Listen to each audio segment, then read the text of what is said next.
NFL Commissioner Roger Goodell apologizing for how the league handled player protests started by Colin Kaepernick. We, the National Football League, admit we were wrong for not listening to NFL players earlier and encourage all to speak out and peacefully protest. We, the National Football League, believe Black Lives Matter. While Goodell did not mention Kaepernick by name, some in the media are already heaping praise on the former quarterback, even calling for his NFL return. Well, here to react, former Super Bowl champ, currently running for Congress in Utah, Burgess Owens, Blue Lives Matter, New York City founder Joe Patrice, and former NFL player and spokesman for the National Association of Police Athletic Leagues, Jack Brewer. Good morning to you, gentlemen. How you doing? Good morning. Burgess, let me start with you. Kaepernick comes back or not, and what's the impact? Well, let me tell you what, first of all, he's not coming back. And let me tell you what the history of professional sports has always been about, bringing us together. NFL was started by very proud, patriotic NFL owners who actually participated in World War II. It's an all-American brand that they developed. And what we're seeing now today is a commissioner who's failed on two fronts. He's failed to protect the NFL brand, all-American brand. He's failed to keep Americans united. This guy will be known in history as the Bill de Blasio of commissioners. He's failed in every kind of way, and it's because he's an elitist, he's a leftist, and he's a globalist. And I don't have time to get into all that right now, but he's not going to unite us. And believe me, Kaepernick, because American people won't stand for it, will not be back. He's a Marxist, period. Joe, let me ask you, Burgess says Kaepernick's not coming back, but if he did, what message would that send to law enforcement? Well, since day one, Colin Kaepernick made this about him. It was never about him. It was about the human race, about coming together, about finally finding a solution, finally working together to get us on the right path. And if everyone remembers, this is an individual that wore socks with a pig displayed on them.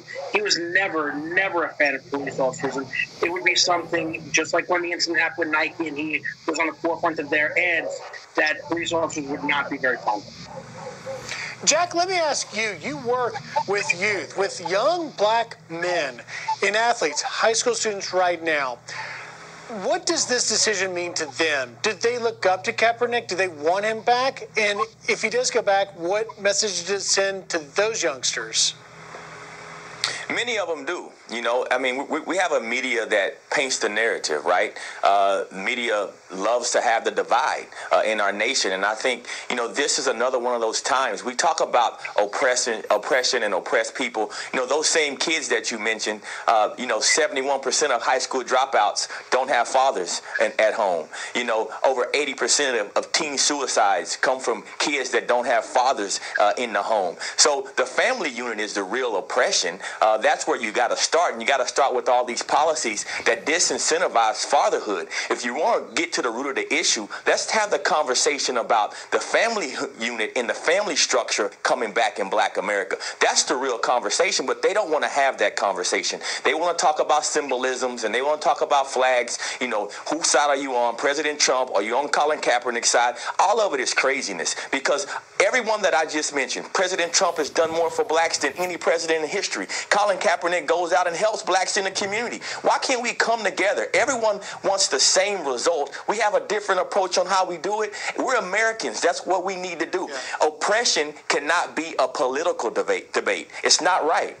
Burgess, let me ask you about this op-ed in San Francisco's Gate newspaper calling for Kaepernick to be in the Hall of Fame. They say, I don't care that Cap's on-field resume is lacking. He only played 6 seasons, but of course owners deprived him of countless more. I have no idea what he would have done with those lost seasons, but put him in anyway. The man is critical, living piece of football history. Does he belong in the Hall of Fame? Of course not. That conversation is a no-brainer. No, Colin Kaepernick has been a divider from the very beginning. And keep this in mind. And when I talk with the leftists, these people could care less about the black community. Colin Kaepernick did not invest any money, did not speak up anything while he was playing until the very end of his career. At the end of the day, it comes down to this: it's about get out the vote. What the leftists do every 4 years is they get our community up in arms and anti-black, anti-white. Why? Because they want those who are oppressed, those who are hopeless, to come out and vote for Democrats. So this is all about power, guys. You have to understand, Kaepernick, I would love to have a conversation with Kaepernick, but his handlers will never put him in front of anybody who can debate with him because he cannot. He cannot stand on his own and talk about the issues he supposedly stands for. He is not for the black community. He's about division. He's anti-American, he's a Marxist at the end of the day. All right, Burgess, Joe, Jack, thank you very much. It's going to be very interesting to watch. Have a good Sunday.